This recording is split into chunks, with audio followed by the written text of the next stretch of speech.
स्वागत है आप सभी लोगों का मेरे चैनल साइंस टू टेक्नोलॉजी में। मैं अनुपम विपुल आपका स्वागत करता हूं आज के शो रॉकेट मंडे में। आज हम लोग बात करेंगे space x versus blue origin का। मेरे पिछले लाइव टेलीकास्ट में मैंने पूछा था लोगों को क्या चाहिए, तो वर्सेस का सबसे ज़्यादा रिक्वेस्ट आया था, तो यही रिक्वेस्ट को पूरा करते हैं। तो सबसे पहले स्टार्ट करते हैं सबसे बड़ा नाम से, यानी कि स्पेस एक्स है। तो स्पेस एक्स को बनाया गया था May 6, 2002 में, यानी कि ये 18 साल की कंपनी हो चुकी है। और इनके फाउंडर इलॉन मस्क है, ये बताने की ज़रूरत नहीं है। और ये समझिए इसे टेक्निकली कहा जाता है प्राइवेट एरोस्पेस इंडस्ट्री। तो ये बनी। अब इनका काम क्या था, मतलब ऑब्वियसली कोई कंपनी का टारगेट होता है, हमेशा किसी का टारगेट होता है। तो इनका टारगेट शुरू के टाइम में, मतलब इनका अपना गोल हटा दीजिए, मतलब करना क्या इनको तुरंत ताकि वो मार्केट में टिक सकें, वो था बिड फॉर नासा CRM, यानी कमर्शियल रीसप्लाई मिशन इनको पूरा करना था। तभी जाके मतलब आगे के बीच डाल पाते हैं। इनको ये था कि ठीक है, हम कंपनी बनाए हैं, हमें इसे कंप्लीट करना है, इस कंप्लीट करने के बाद हम लोग को दूसरे आगे के प्रोजेक्ट मिलेंगे। और अभी यानी कि मतलब 2020 के आसपास में इनके पास करीब करीब 8,000 एम्प्लॉयज़ हैं स्पेस एक्स में, यानी कि ये कंपनी बड़ी हो चुकी है। तो समझ लीजिए 18 साल हो गया, बड़ा हो गया, काफ़ी लोग काम कर रहे हैं, काफ़ी सारा मिशन सक्सेसफुल हो चुका है। अब बात करते हैं ब्लू ओरिजिन का। ब्लू ओरिजिन बनाया गया था सितंबर 8, 2000 को, यानी कि ये 20 साल पुराना है, यानी कि ये स्पेस एक्स से पहले बनाया गया था। इसके फाउंडर है जेफ बेजोस। जेफ बेजोस वो हैं जो अमेजोन चलाते हैं।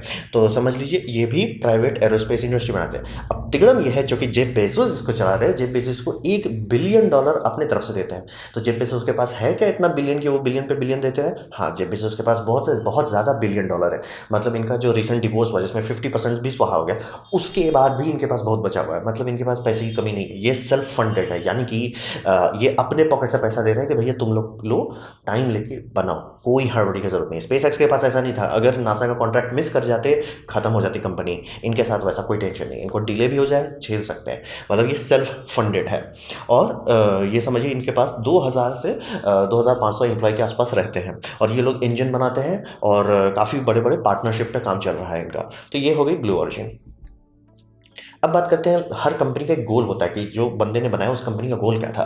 तो स्पेस का गोल यहाँ पे एकदम सिंपल था। इलॉन मस्क को पर्सनली है कि भैया सुते उठे मेरे को मार्स जाना है। तो इनको है कि ह्यूमैनिटी को मल्टी प्लानिटरी स्पीशीज बना देना चाहते हैं। इसका मतलब ये हुआ कि धरती के सिवा इंसानियत मंगल पे भी रहे, तो उससे फ़ायदा ये रहेगा कुछ भी हो जाए, कुछ भी गड़बड़ हो जाए, एक बैकअप रहेगा। या चांसेस ये हो कि दोनों के दोनों एक साथ तबाह हो, लगभग ज़ीरो हो जाएगा। तो ये करना चाहते हैं, मतलब इनका ये गोल है। और इनको पता है कि ये सब एक टाइम लाइन पे चल रहा है। अगर बहुत ज़्यादा भी इंतजार किए कि अरे 5,000 साल बाद करेंगे, शायद वो मौका ना मिले। तो ये पड़े हुए हैं कि इनको ये करना है, सीरियसली करना है।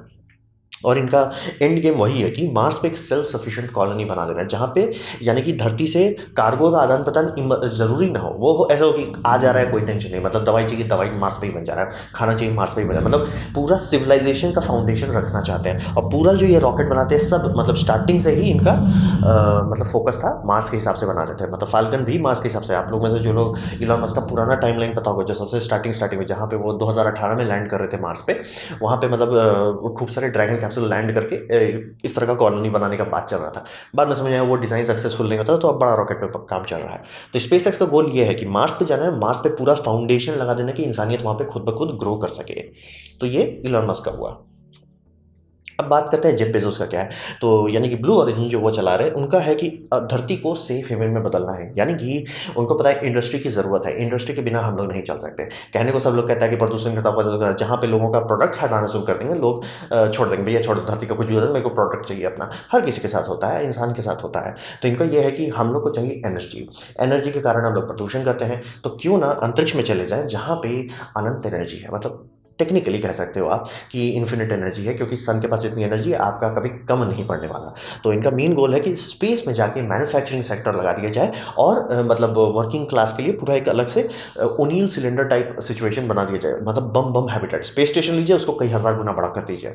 और ये जेफ बेजोस जानते हैं कि इनके जीते जी नहीं हो पाएगा, लेकिन ये मतलब इनका पूरे कंपनी का मेन गोल यही है कि ऐसी टेक्नोलॉजी बना दो जो आने वाले समय में आने वाले लोग उसका इस्तेमाल करके कर सके। जैसे कि समझिए आइंस्टाइन E = mc² बनाते हैं या लेज़र का वो करते हैं कि ठीक है हम लेज़र का मैथमेटिकल फॉर्मूला, फिर कुछ इंजीनियर आते हैं 40 साल बाद जाके उसका एक्चुअल ये बनाते हैं, ठीक है हमारे माइक्रोवेव ला, फिर कुछ साल बाद जाके कोई इंजीनियर आता है जो ऑप्टिकल बनाता है, फिर कुछ साल बाद जाके CD DVD Blu-ray barcode scanner ये सब बनने लगता है, तो टाइम लगता है ये सब में। जेफ बेजोस उस जगह पे रहना चाहते हैं कि हमने मतलब धरती के लिए फाउंडेशन बना दिया कि आने वाली पीढ़ी जो है, इनके आप हर प्रेजेंटेशन में देखें इनका कि आने वाली पीढ़ी को हम ऐसा औजार दे सकें कि वो खुद से ये सब काम कर पाएँ। तो इनका वही है कि इंडस्ट्री के लिए एनर्जी चाहिए, मटेरियल्स चाहिए, अंतरिक्ष में भरपुष्ट है, वहाँ कोई टेंशन है, और एंड में लोगों को ही पूरी तरह से मतलब धरती से बाहर रख सके, और इसका ये फायदा होगा कि धरती को एक साफ हेवन के तौर पर रख पाएंगे। धरती है वो साफ रहने का मतलब कोई डर्टी काम वहाँ मत करो, अंतरिक्ष में करो, कोई टेंशन नहीं, धरती को एज ए सेफ हेवन रखा जा सके। इनका गोल यही है कि धरती को रिप्लेस नहीं कर सकते आप, हाथ पैर मार लो, मार्स तो धरती के बराबर नहीं आ सकता। तो इनका गोल यही है कि धरती को सुरक्षित रखो और लोगों को इधर उधर अंतरिक्ष में बसा दो, स्पेस इंडस्ट्री बनाना चाहते हैं। तो समझिए दोनों का गोल अलग है। तो अब बात करते हैं कि ये रेस में जीता कौन। यहाँ सीधा जवाब है स्पेसएक्स जीत चुका है, क्योंकि ब्लू ओरिजिन 20 साल का हो गया, प्लस उनके पास 20 साल होने के बावजूद भी कोई खुद का लॉन्च व्हीकल नहीं है। काम कर रहे हैं, बना रहे हैं, सब लोग कर रहे हैं, बहुत टेस्टेड है ये। उससे फ़र्क क्या पड़ता है अगर आपका दूसरे कंपटीटर ने मतलब एक रॉकेट बनाया, उस रॉकेट को ह्यूमन टेस्टिंग कर चुके हैं, यानी कि डेमो मिशन 2 जब हो गया तो 2 एस्ट्रोनॉट जा चुके थे। तो ये थोड़ा सा आगे नहीं चल रहे हैं हमसे, ये आगे जा चुके हैं। मतलब कि स्पेसएक्स जो है वो एक इंटरनेट सर्विस बनाना चाहता है जिसका नाम है स्टारलिंक सिस्टम। तो स्टारलिंक सिस्टम के लिए उन्हें सैटेलाइट भेजना है, कई हज़ार सैटेलाइट भेजना है। तो कई हज़ार सैटेलाइट में 300 सैटेलाइट वो भेज चुके हैं, और यही अमेजॉन भी करना चाहता है। अमेजॉन खुद का भी बनाना चाहता है, लेकिन ना तो अमेजॉन के पास अभी कोई रॉकेट है जो काम कर सकता है, ना तो उन्होंने एक भी सैटेलाइट लॉन्च किया है, बस उनके पास पैसा बहुत है। तो समझिए ब्लू ओरिजिन के पास पॉलिटिकल पावर बम है, क्योंकि ब्लू ओरिजिन इस हद तक आ गया था कि वो ये पेटेंट मारने पे था कि वो लैंडिंग करना, मतलब यानी कि समुद्र में लैंड कराना रॉकेट को, उस पर पेटेंट करता कि अगर वो पेटेंट पास हो जाता तो स्पेसएक्स को पैसा देना पड़ता ब्लू ओरिजिन को मुंह दिखाई का कि बस हमने आइडिया पेटेंट कर लिया। मतलब उस पर कोर्ट केस हुआ और स्पेसएक्स ने दिखा दी एक पुरानी रशियन पिक्चर जिसमें ये दिखाया गया था रॉकेट को ऐसे समुद्र में लैंड कर, मतलब ये आइडिया पेटेंट नहीं कर सकते, इसका मतलब कुछ तो सेंस होना चाहिए, रीजन होना चाहिए, इसका कोई मतलब नहीं था। तो समझ लीजिए कि ब्लू ओरिजिन के पास पावर बहुत है, मतलब पॉलिटिशियंस के पास पहुंचे, लेकिन उनके पास एक्चुअल एसेट ना होने के चलते जब पैड की लड़ाई हो रही थी, यानी कि नासा जो बिडिंग कर रहा था कि हमें ये प्लेटफॉर्म जो है जहाँ से उन्होंने अपोलो मिशन लॉन्च किया है, जहाँ से स्पेस शटल लॉन्च किया है, उसको अफोर्ड नहीं कर पा रहा था नासा, मतलब करीब 100 मिलियन चले जा रहा था उसका पर महीना खर्चा।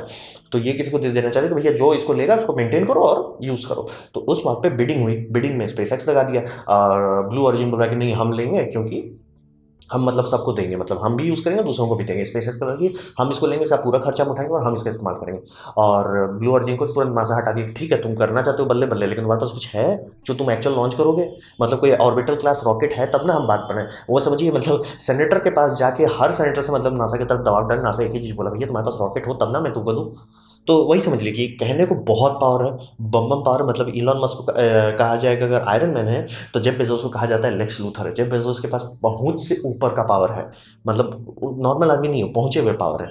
लेकिन स्पेस में उनका रेस मतलब वो सेकंड पोजीशन पे आ चुके हैं। खत्म हो जाएंगे नहीं, ऐसा नहीं होगा, क्योंकि नासा दोबारा वो गलती नहीं करना चाहता है स्पेस शटल वाला। उनके पास हमेशा चाहते हैं कि 2 से 3 ऑप्शंस रहें, तो ब्लू ओरिजिन वो सेकंड ऑप्शन में हमेशा रहेगा। लेकिन स्पेसएक्स बहुत आगे जा चुका है, मतलब अब वो slow and steady wins the race, मतलब अगर ऑब्वियसली इलॉन मस्क का डेथ हो या कुछ बहुत बड़ा नुकसान हो जाए तो बात अलग है, लेकिन जनरली अब स्पेसएक्स को रोकना पॉसिबल नहीं, क्योंकि वो फाइनेंशियली इंडिपेंडेंट हो चुके हैं। और अगर स्टारलिंक सक्सेसफुल हो जाता है तो मार्स का मिशन का खर्चा भी खुद से उठा पाएंगे। तो समझिए गाड़ी खुल चुकी है। ब्लू ओरिजिन ऐसा नहीं है कि उनका कुछ नहीं होने वाला, वो भी आराम से चलेंगे, लेकिन अब वो इस लेवल पे नहीं पहुंचेंगे, क्योंकि फर्स्ट कम फर्स्ट सर्व था।